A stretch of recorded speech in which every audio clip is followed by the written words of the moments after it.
This is part of what I've been calling my television addiction series, in which I go back and I talk about all the TV shows I watched in 2011 and 2012 when I was living in Cambodia and watching way too many DVDs.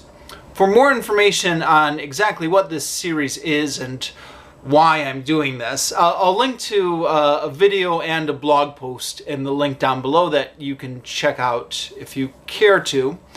But for today, Game of Thrones.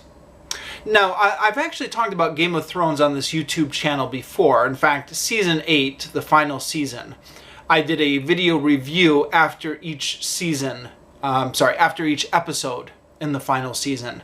And I'll link to the playlist of that in the description down below. Although, fair warning, the commentary is not particularly insightful. In retrospect, I was probably too nice to the final season. But we'll maybe get to that a little bit later. I want to talk today about primarily 2011 and 2012, when this show was new and I was living in Cambodia. Now, to give a bit of insight into my personal tastes, I have and have always been a huge nerd. But if I'm being honest about my limitations, I'm not, what's the word? I'm not a terribly original nerd. Or what I mean to say is, I don't seek out a lot of new content. I tend to, like a lot of nerds, find franchises that I'm comfortable with and just keep going back to those franchises over and over again. So in my youth, that was things like Star Trek or comic books, the main DC comic books, or things like that. I guess nowadays maybe the MCU, the Marvel Cinematic Universe. I've had friends who were also nerds, who were much more expansive, who were reading everything new that came out and had a wide range of fantasy knowledge. I've also never been a great reader. I'll get into that in a moment, which limits, I guess, the amount of fantasy paperbacks that I can devour, unlike some people I've known in my life. So when this Game of Thrones show came out, I had never heard of it. Now, I think maybe I had a friend who was really into it back in college. Or at least he was really into a series which fitted this description. I remember him talking about this series, which was really great because there was a whole bunch of different houses fighting for power, and you got to know the thoughts and strategies of each house from different point of view characters. It sounds like Game of Thrones, although it could easily be any number of other fantasy series. But anyways, when this series first started coming out, I was in Cambodia, but being in Cambodia is not a big barrier to watching these series because they almost instantly get copied onto pirated DVDs and hit the market surprisingly quick. With a show like Game of Thrones, which was super popular, I think at least by the third season, if not before, they started having episode by episode come out in the markets just a few days after it had aired. Ordinarily, what they do is just pirate the whole season, and then you would buy the whole season in the marketplace. But yeah, there was a fair amount of buzz, both, of course, in the media and people I knew talking about it on Twitter and Facebook. And in my office, the other expatriates that I was teaching with in Phnom Penh, Game of Thrones just swept over my office, or at least swept over the men in the office. They were talking about it constantly. A lot of them had gone on to check out the books. One guy, I remembered him talking about how he had started out keeping a wall with pictures of the different characters and their relationships to each other to try and keep track of them.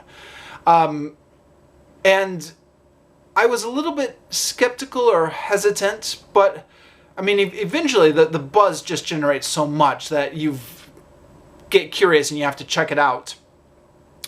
So if memory serves, I didn't actually dip into the series until season 2 was already out on DVD in the Cambodian markets. So that I guess this would have been about 2012. And season 1, when I first watched it, the first episode, I was a little bit hesitant about what I was getting into. And the first episode, I don't know, let me know what your thoughts are. But I think the first episode, the first time watching it, is hard to get into. Of course, when you rewatch it, knowing who all these characters are and what their journeys will be, it's very fun to rewatch and see them back at the beginning of their journey. But when you first watch it, first of all, that scene in the forest, the very first scene where there's the walker who's attacking them, seemed like a cheap zombie jump scare. I didn't know who these people are or why I should care, and it all seemed a little bit weird. And then of course you go into the Stark family, and you really get bombarded with characters during those first 2 episodes. But you stick around and you do begin to care about those characters. And I think for me, I was definitely hooked by episode 5.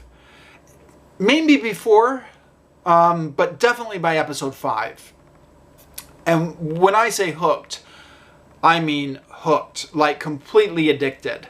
And of course, at the time I got into these, I had the season 1 and season 2 DVDs sitting in my apartment. And I was watching them on the weeknights, and you get to the end of one episode, and they always ended on a cliffhanger. Like, they always ended on a real zinger, and you just had to see what was going to happen next. And so I essentially binge watched these, which I'm not proud of, because I try not to binge watch stuff. I think it's not healthy to sit on the couch for 6 hours at a time.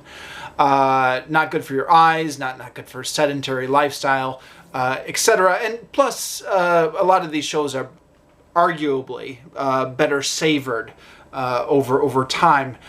But I could not help myself. There were days when I watched 6 hours of Game of Thrones in one day. Now, granted, that wasn't that was like a Saturday when I had the day off. So, it was like watch 2 episodes, go out and get something to eat, watch 2 more episodes. But still, it was a lot of Game of Thrones in a very short time. I sacrificed sleep for this show. I knew I had an early morning the next day, but I just kept watching it, and was just completely addicted to seasons 1 and 2. So yeah, there's a lot of aspects to talk about, but why don't I talk first maybe about the books? The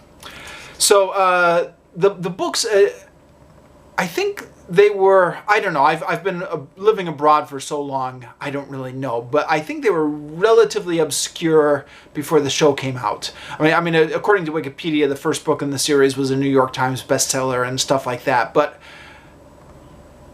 I don't know, did you hear about these books before the show? I didn't. But then, after the show became a huge hit, these books were everywhere. And everywhere includes Cambodia. They were showing up in Phnom Penh, in all the bookstores. And if you know Cambodia, you know that half of the books there are pirated books, photocopied books, but usually perfectly readable. So I was hooked enough on this that I got a hold of one of the books, and a lot of my coworkers at work were also reading the books as well. And I regret to say that I didn't make it very far into book 1. I forget how far I got. 30 pages, maybe 50 pages, but not far. I found the writing, the narration style, a bit plodding. It didn't grab me. And of course, after you've already seen season 1, the books are just taking you through what you've already seen before in more detail, but in what I found was maybe more annoying detail. There are a lot of characters to keep track of in the show, but there are even more characters to keep track of in the book. And if memory serves, those first 30 or 50 pages were filled with not only the Stark family, but also their servants and retainers and their minor cousins. And you know, there was a chart at the front of the book with all these family trees and who's serving who and stuff like that. But it was way more, you know, you think it's difficult to keep track of the characters in the movie. It was way worse than the book. Gave me a bit of a headache. Now probably if I would have stuck with it, the characters, once they get developed in the narrative, would have been more memorable. But it was a hard barrier at the beginning. That plus, my friends at work who were reading the books told me that really there's not a lot of point in reading the first book, or the first book is pretty much the first season of Game of Thrones, plus a lot more boring details. But the narrative doesn't really diverge that much from the book. I think if you've seen season 1, you know the plot of the first book. At least that's what my coworkers told me. Now, I'm given to understand that that is not true for seasons 2, 3, 4, any of the subsequent seasons after season 1. I think season 1 stayed the closest to the book, and then apparently the seasons diverged more and more after that. And of course, at this time, back in 2011, and 2012, the books were still ahead of the TV series. So if you were impatient waiting for season 3 to come out, well, you've got these books you can dive into, which was another attraction for getting into the series once you got hooked. I do have to say, I felt bad about giving up the books ever since. I mean, part of it was the habit I always have of trying to read 10 books at once, because I always start new books before I finish the old books, because I'm terrible at finishing books. So that was part of it. But you know, the other thing is, I think I have to admit, I'm really just not that great of a reader, which I feel silly admitting on BookTube, although if you watch this channel regularly, this is not the first time I've admitted this. I'm constantly talking about my defaults as a reader. Because I've come to think since then that the people who were actually able to stick with the book indicate the real readers. And it's people who are just reading for the joy of it. Not because I often do, because I want to be seen as intellectual, or I want to read Don Quixote just because it's a great classic and I want to cross it off my list, or, you know, any of the usual reasons that I'm often reading. It was people who were just reading these stories for the sheer joy of it. And I know a lot of people who don't, you know, they're not on BookTube, they don't have a book blog, they don't consider themselves intellectual or readers, but they just devour these books. And I couldn't do it. So, maybe, you know, it makes me realize that I'm not quite the reader I want to be. I kind of already knew that. So I do have in mind someday to go back to these books and read them just out of stubbornness, or just to try and discipline myself into reading more, to prove to myself that I can be a reader. I don't know. But of course, the other thing is, back in 2011, it looked like the series was going to get finished. Now here in 2021, it's looking like there's a distinct possibility the series will never get finished. Or at least it won't get finished by George R.R. Martin.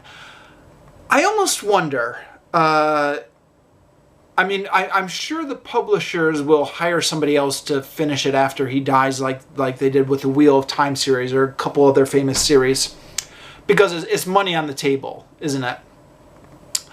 But I almost wonder if George Martin, and I say this as somebody with no insight who's done very little research into George R.R. Martin, but it seems like he's given up on writing it. And he's just hanging around. He's not going to let anyone else write it until he dies, which could be another 10, 20, 30 years. I mean, who knows? People can live for a long time. Before the publishers will finally get the control of it, they want to give it off to somebody else. All of that is just speculation, but it's a long way of saying what we all know is that it seems a little bit silly to start the series now. How many books are there out now? 5 or something, right? Long books. You go through all the work of reading them, and then you want to keep the momentum going, but then you have to wait ages and for the next book, and you know, with a book with so many characters to keep track of, momentum on these books is helpful. So it's really looking like now is not the best time to start these books. I might just wait and see what ends up happening, however many years that will be, and then try and tackle these books once they have an ending attached to them. In the meantime, I've got plenty to keep me busy. While I'm making confessions, I never actually finished Lord of the Rings. I got a little bit into the second book and then gave up on it. This was about 20 years ago. But that was probably the preeminent fantasy classic to read before going back to Game of Thrones. Okay, back to the TV series. There's a number of things that struck me as interesting about the TV series.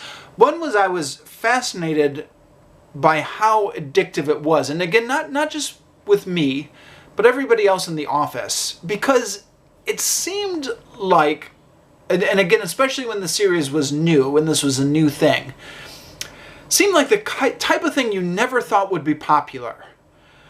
I mean, here was this very long, convoluted story. Lots of characters to keep track of, a very complicated plot, and I classified this series, or I thought it fit the classification of fake history. I mean, I know it's fantasy, but the fantasy elements, again, especially in the first 2 seasons, are very much only teased.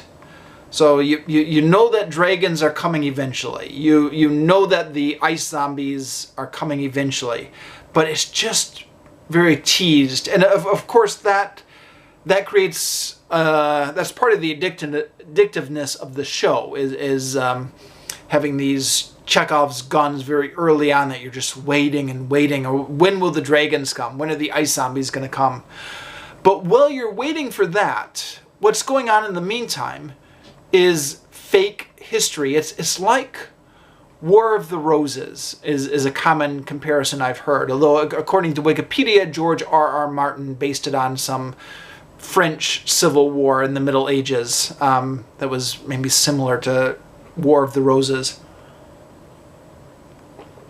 Now, I was talking in my previous video, my previous television addiction series, about the Borgias, a TV show, and how these cable dramas have a tendency to oversimplify history. Like all the feuding Italian states and the Borgias, they just replace it with a whole bunch of sex and violence and just ignored all the messy politics of it. And that, I think, prior to Game of Thrones, was just the assumption that whenever you have something really complex with lots of moving parts, you just dumb it right down and simplify it to a single narrative. But Game of Thrones required a whole lot of effort on the viewer. It's in one sense it was a long time coming, because serial television like this had been evolving for quite some time, but Game of Thrones was, I think, a new chapter in this. Maybe the preeminent example of, if you miss an episode, you are lost. No, just picking it up from time to time as you wanted to. You've got to follow every episode if you want to keep track of all the backstabbing and all the alliances and all the characters that are going on, which previously we'd been moving in this direction with serialized television. But this was the first indication that you could do this, and it could be massively successful. And of course, DVDs, rentals, and digital streaming and all that sort of stuff make this more and more possible. But it strikes me that, okay, we can do this now. We can tell really complex stories on a cable drama, and they can have a mass audience. And I thought to myself, all right, well, I have got a long list of historical dramas that I think would be perfect for this format now, where we can just get into all the complexity. You know, like do War of the Roses, which actually they kind of did, right? With the miniseries The White Queen and the White Princess. It's a little bit of a... It's not all the complexities of the War of the Roses, and they start in the middle, but it's something. So it's I would love to see, and I know it's been 10 years now since Game of Thrones first came out, but I would love to see more complex dramas and history dramas come out now that Game of Thrones has been so successful. The other thing I wondered when with all this obsession over Game of Thrones, and again, I was as addicted to it as anybody else, but I kept thinking to myself, why am I so into this story? It's a complete fantasy story. You know, at least with history, you study it because it could be on the test or because you could sound intelligent at cocktail parties. But with fake history, why are we putting so much effort into following this fake history that's complete fantasy? And here's where I might get into trouble, but I want to say maybe that this is something that males are more prone to do than females. It seems to be some male predisposition to really geek out about these immersive fantasy worlds where you have this kingdom over here and this kingdom over here, and you're putting them all on the map, and you can trace the history of this line, and you know, it's all fantasy. But I don't know. Obviously I could get in trouble for saying something that's inherently sexist like that, but just on my anecdotal experience, seems like more men are drawn to fantasy world building or being obsessive over continuity, things like this, than women. If I'm wrong on this, maybe let me know politely, but it would be an interesting discussion to get into. Of course, having said that, Game of Thrones has proven very popular with both men and women, hasn't it? So that there's a counter argument right there. But it still seems to me like the being obsessive about continuity and fake history might be more male. I don't know. Now, in Cambodia, I watched seasons 1 and 2 by 2013. I continued on in Cambodia until 2015, so I think I saw seasons 3 and 4 in Cambodia. I missed season 5 because I was transitioning to Vietnam right in the spring where that came out. But then, was able to catch up more or less with seasons 6 and 7. And then season 8 is the season that I did the YouTube videos of. So a review after each episode aired. In season 8, I was very kind to, in retrospect, especially now that all the fan backlash has come out and how there have been a million YouTube videos dissecting it. But I still maintain that this was a very hard show to wrap up in a way that pleased everybody. And This brings me back to a comment that Freddie DeBoer once said. I think he was talking about Westworld at the time. But he said that, the thing about prestige TV is that a movie, you know within 2 hours whether or not it has a satisfying payoff. A TV show intrigues you with the premise, and then you have to wait 7 seasons to find out that it doesn't have a satisfying payoff. But during those first few episodes, or maybe during those first few seasons, you're just fascinated by the premise. And I think that was really true of Game of Thrones. I mean, you had this really complicated plot about the War of Succession to the Iron Throne, which seemed to be getting more and more complicated with every episode. And instead of being streamlined, it just seemed to be splintering off into more and more factions. And while this is going on, you also have the dragons menace kind of being slowly teased in the south, and you've got the zombie menace being slowly teased in the north. And I thought, how are they possibly going to end this? I mean, they could have the zombies come in and just wipe out everyone, or they could have the zombies come in and then everyone just unites against the zombies, or the dragons. But then all this politicking and all this alliances and all this maneuvering that we've become so invested in the early seasons, those have got to count for something, right? You can't just have the zombies wipe out everything. But how could you possibly bring the zombies or the dragons into this mix? And just watching the show and thinking, do they know what they're doing or do they not know what they're doing? How are they going to resolve this? That fascination from the early series. And, as it turned out, they didn't know what they were doing. But I would have hated to be in the position of having to write the conclusion to Season 8 myself. And I still maintain that even though Season 8 dropped the ball on a few things, the show was good overall. The ending could have been better, but if you've never seen an episode of Game of Thrones and you're hesitant to get into it because you've heard that the ending sucked, okay, the ending could have been better, but don't let that put you off. It's still more or less a coherent story. It's still start watching it. I am running out of my time here. This camera's going to automatically shut itself off at the end of 30 minutes. And I haven't even talked about the acting yet, because the acting in Game of Thrones is phenomenal. And in fact, maybe it's the acting equally as much as the story, which has really sold this show. It's a whole bunch of A-list actors at the top of their game, combined with some unknowns. But a lot of those unknowns, especially the younger actors, I think were mostly unknowns, blossomed into really good actors. Not all of them, but certainly the older generation of Starks and